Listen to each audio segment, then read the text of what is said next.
دو بھائیوں کا برا خاتمہ۔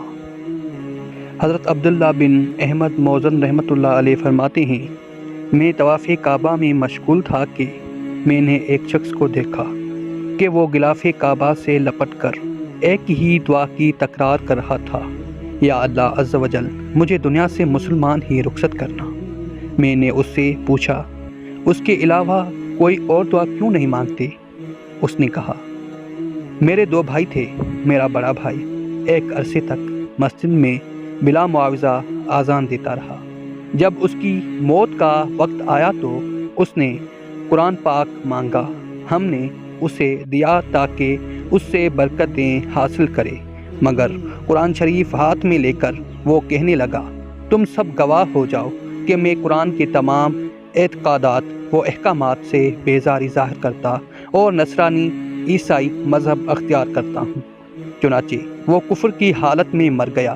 پھر دوسرے بھائی نے 30 برس تک مسجد میں فی سبیل اللہ اذان دی، مگر وہ بھی آخری وقت نصرانی ہو کر مرا۔ لہٰذا میں اپنے خاتمے کے بارے میں بے حد فکر مند ہوں اور ہر وقت خاتمہ بالخیر کی دعا مانگتا رہتا ہوں۔ حضرت سیدنا عبداللہ بن احمد موزن رحمۃ اللہ تعالیٰ علیہ نے اس سے پوچھا کہ تمہارے دونوں بھائی آخر ایسا کون سا گناہ کرتے تھے جس کے سبب ان کا خاتمہ برا ہوا؟ اس نے بتایا، وہ غیر عورتوں میں دلچسپی لیتے تھے اور امردوں یعنی بے ریش لڑکوں سے دوستیاں کرتے تھے۔ پیارے پیارے اسلامی بھائیوں، غضب ہو گیا، کیا اب بھی غیر عورتوں سے اپنی نگاہوں کو نہیں بچاؤ گے؟ نیز بھابھی، سالی، چچی، تائی، ممانی یہ بھی غیر عورتیں ہیں، اور خبردار، امرد بے ریش لڑکا کا قرب اس کی دوستی جہنم میں جھونک سکتی ہے۔ امرد سے دور رہنے ہی میں عافیت ہے، اگرچہ اس بیچارے کا کوئی قصور نہیں، امرد ہونے کے سبب اس کی دل آزاری بھی نہ کریں، مگر ان سے اپنے آپ کو بچانا بے حد ضروری ہے۔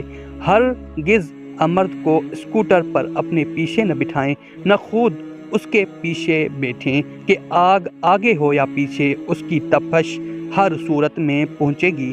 شہوت نہ ہو جب بھی امرد سے گلے ملنا ناجائز ہے، امرد کو شہوت کے ساتھ دیکھنا بھی حرام ہے۔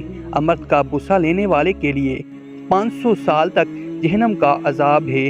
بہرحال ایسی عورت جس سے شادی جائز ہے، اس سے اور امرد سے اپنی آنکھوں اور اپنے وجود کو دور رکھنا ضروری ہے، ورنہ ابھی آپ نے دونوں بھائیوں کے نصرانی ہو کر مرنے کا واقعہ سنا جو بظاہر نیک تھے۔